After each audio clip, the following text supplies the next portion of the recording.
Fala galera, voltamos e, bom, vamos lá. A gente tem aqui agora a norma de eficácia limitada a ser tratada por nós, né? E aí eu vou te mostrar mais um exemplo. Vamos dar um pulinho aqui no nosso inciso 32. E aí a gente vai apresentando as várias informações. 32, está aqui, ó, na telinha para vocês, 32. Olha que barato nós temos aqui. Nós encontramos o seguinte: o Estado promoverá, na forma da lei, a defesa do consumidor. Então perceba que aqui nós temos mais uma vez o na forma da lei. Só que a interpretação ela vai ser diferente, porque você encontra o seguinte: ó, o Estado promoverá, na forma da lei, a defesa do consumidor. Primeiro ponto, o nosso Constituinte garantiu a defesa do consumidor como um direito fundamental. Aqui nós temos a defesa do consumidor como um direito fundamental.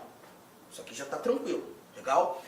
Todavia, a gente verifica que a defesa do consumidor, ela não foi, as regras de defesa do consumidor, elas não foram estatuídas na Constituição. Elas não foram definidas no texto constitucional. Elas devem ser definidas numa lei. Acho que a conjugação do verbo até ajuda, né? O Estado promoverá, na forma da lei, a defesa do consumidor. Vamos lá, vamos matar aqui alguns valores. Preste atenção. Nós temos a Constituição nascendo em 1988. Então, em 1988, a gente ainda não tinha uma lei definindo as regras de defesa do consumidor. Aí, em 88, nasce a Constituição exigindo essa lei, exigindo que o Estado promovesse, na forma da lei, a defesa do consumidor. O Código de Defesa do Consumidor, conhecido Código de Defesa do Consumidor, ele nasce em 1990, que é a Lei 8.078. Aquela lei, a Lei 8.078. Então, o legislador, ele obedeceu essa ordem constitucional, já que a Constituição exigiu que o Estado promovesse, na forma da lei, a defesa do consumidor, o legislador foi lá e criou a lei, obedecendo essa determinação constitucional. Nessa linha de raciocínio, a gente verifica que a norma constitucional ela só trouxe a defesa do consumidor como direito, mas não falou mais nada sobre. Houve a exigência de uma complementação. O que isso nos reporta? Temos a defesa do consumidor, deixa eu colocar aqui, defesa do consumidor,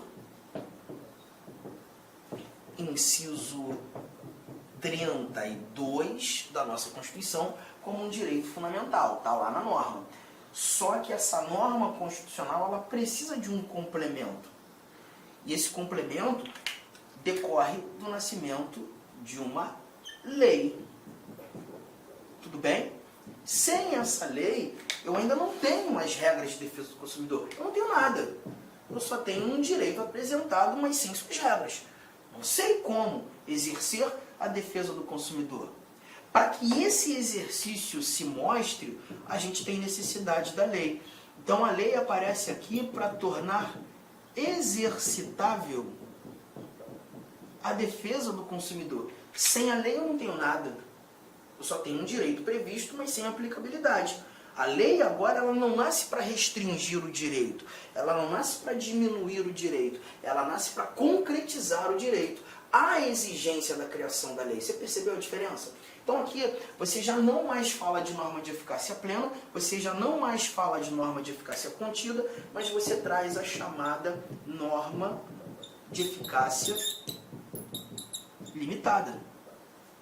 A norma de eficácia limitada, nesse instante, ela aparece justamente para garantir que um direito seja efetivamente exercitável pelo complemento legal. Então, peraí, vamos lá. A norma nitidamente não é completa. A norma constitucional nitidamente não é completa. Então, eu boto essa norma tem o sentido, mais uma vez, não integral. Estamos juntos? Não integral. Só que, nesse caso, a aplicabilidade não é imediata. A aplicabilidade se mostra mediata, dependente de complementação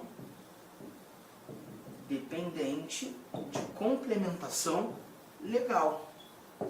Então, eu só vou ter efetividade na norma a partir do momento que surgir a complementação. E é essa complementação que vai fazer com que o exercício, com que a proteção, com que aquele direito seja genuinamente exercido por mim e por você.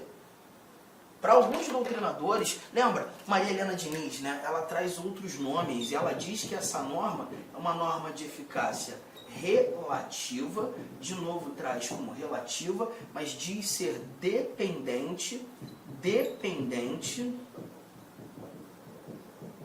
de complementação.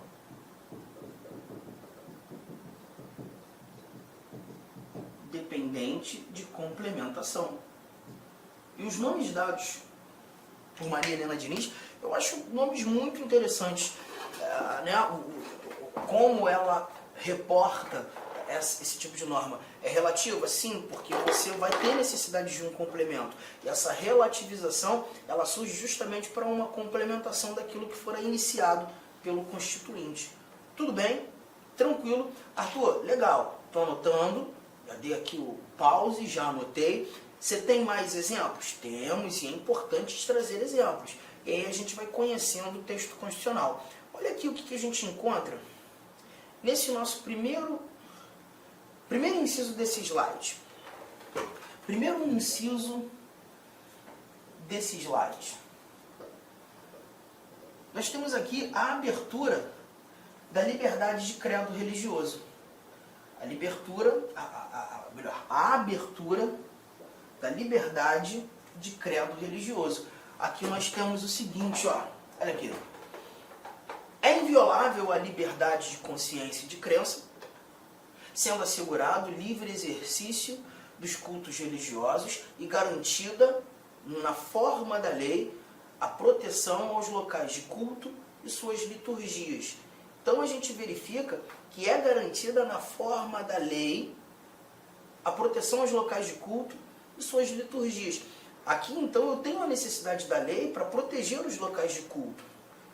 A necessidade da lei para proteger as liturgias. Há uma exigência da criação de lei. Aqui a gente não está verificando uma lei para diminuir a proteção. A gente não está verificando nascer lei para restringir a proteção. Não, não. A gente está verificando a necessidade da lei para proteger. Para proteger. Norma de eficácia limitada. Assim como no inciso 6º, 7º, olha aqui, ó, é assegurada nos termos da lei a prestação de assistência religiosa nas entidades civis e militares de internação coletiva. Esse inciso é legal porque quando a gente fala de prestação de assistência religiosa, por exemplo, nas entidades civis, a gente verifica religiosos que vão a hospitais, por exemplo, né, para levar a assistência religiosa. Em entidades militares, nós encontramos, tanto nas Forças Armadas quanto nas Forças Auxiliares, polícias militares, bombeiros militares, a figura do capelão, né, que já é um militar, né, que já cumpre o oficialato, que está lá justamente para prestar assistência religiosa. Só que, Arthur, todas as religiões podem levar assistência religiosa, por exemplo, nas entidades militares. Qualquer religião, um indivíduo pode se tornar capelão? Não, aí você tem a necessidade que lei regulamente isso, né? Hoje, salvo engano, você tem algumas ramificações religiosas, como o protestantismo, como o catolicismo, salvo engano, o espiritismo, líderes espíritas também, né? Pastores, padres, líderes espíritas, mas você não tem para todas as religiões. Você não tem para todas as religiões. Então, essa prestação de assistência religiosa em entidades militares precisa ser regulamentada em lei. E quando do regulamento em lei, nós teremos a oportunidade que essa prestação de assistência religiosa seja garantida. E aí a gente chega a um ponto. Você está percebendo que o exercício do seu direito, nesse contexto, ele depende de uma complementação legal. E aí, muitas vezes, em sala de aula, quando o aluno está viajando comigo, imbuído comigo nessa interpretação, ele pensa assim, caramba, mas isso é muito confuso, né? Porque perceba, aí eu tenho um direito, o Constituinte me deu o direito, está lá escrito na Constituição, só que em alguns casos, para eu exercer esse direito que o Constituinte me deu, eu tenho que aguardar a regulamentação. Esse direito precisa ser regulamentado. Arthur, a minha preocupação é a seguinte, E se o legislador não regulamentar?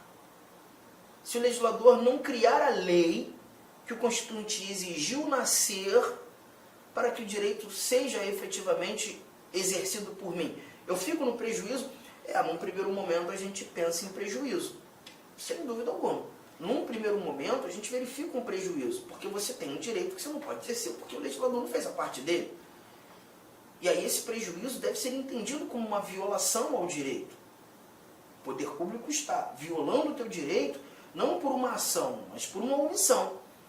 E é por isso que quando a gente estuda direitos e deveres individuais e coletivos, esse nosso artigo 5º, quando a gente chega lá no finalzinho do artigo 5º, nós encontramos uma sequência de incisos que apresenta para a gente os chamados remédios constitucionais. O Constituinte sabia que no dia a dia, no cotidiano, esses nossos direitos poderiam sofrer restrições arbitrárias, poderiam sofrer violações, arbitrariedades, ilegalidades. E para essas legalidades, para essas arbitrariedades, ou até mesmo uma omissão que configura uma violação, que é o caso aqui, o Constituinte nos deu remédios, que são ações judiciais, como regra geral, e nós teremos a oportunidade de levar ao conhecimento do Poder Judiciário, falar para o Judiciário, o Poder Público violou o meu direito. O Judiciário é que o Poder Público atingiu o meu direito. O Poder Público não fez aquilo que deveria fazer e isso me gera um prejuízo. E o Judiciário vai ser competente para resolver o problema. Os remédios constitucionais são instrumentos garantidores da boa fruição dos direitos fundamentais. Tá? A gente, quando estuda remédios, o primeiro remédio que aparece na nossa cabeça é o habeas corpus. Né? Todo mundo conhece o habeas corpus. O habeas corpus é o mais comentado na televisão. Né? O habeas corpus ele só protege a liberdade de locomoção. Então, quando o poder público viola a liberdade de locomoção de alguém, prende alguém que não deveria ser preso, ou uma prisão que já se mostra injusta, que já se mostra ilegal, eu posso usar um habeas corpus, levar essa ação judicial, esse remédio constitucional judiciário para que o judiciário resolva o problema? Pode. Claro que pode. Para isso que servem os remédios constitucionais. E para esse caso, a tal da norma de eficácia limitada, você vai verificar um remédio que nasceu só para isso, que é o mandado de injunção. Aqui explica mais, sim, a gente vai falar do mandado de injunção, mas nós falaremos do mandado de injunção num momento apropriado. Num momento apropriado. E não agora, tá? Daqui a pouco. Mas eu ainda preciso te contar mais uma coisa aqui, mais um detalhe aqui. Quando a gente fala da norma de eficácia limitada, deixa eu voltar aqui para a telinha em branco. Quando a gente traz a norma de eficácia limitada, muitas provas costumam brincar com as espécies de normas de eficácia limitada que temos. Norma de eficácia limitada. Tu já percebeu que essa norma de eficácia limitada é aquela norma dependente? Com licença, meus amigos, minhas amigas, inicialmente eu peço desculpas por interromper seus estudos, mas essa videoaula é uma videoaula demonstrativa para você conhecer a qualidade de nossos mestres aqui da LAC Concursos.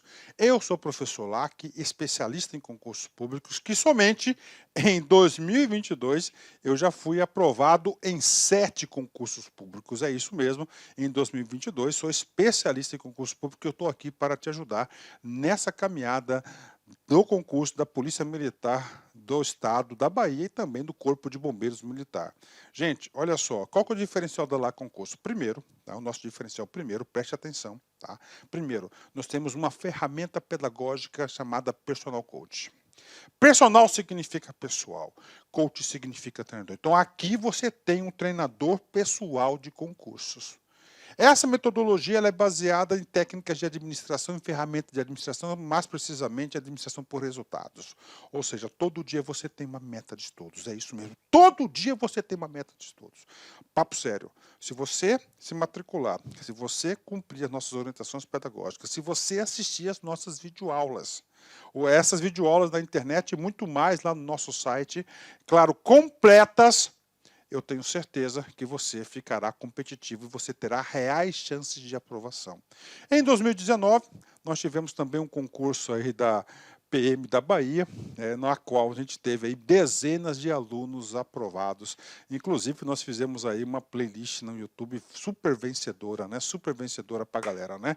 Professor, quanto custa? Olha só, preço promocional. Apenas 10 parcelas de R$ 25,00. Curso completaço, super atualizado, item a item do digital, acesso imediato com foco na banca da FCC. Então venha estudar conosco aqui na LAC Concurso.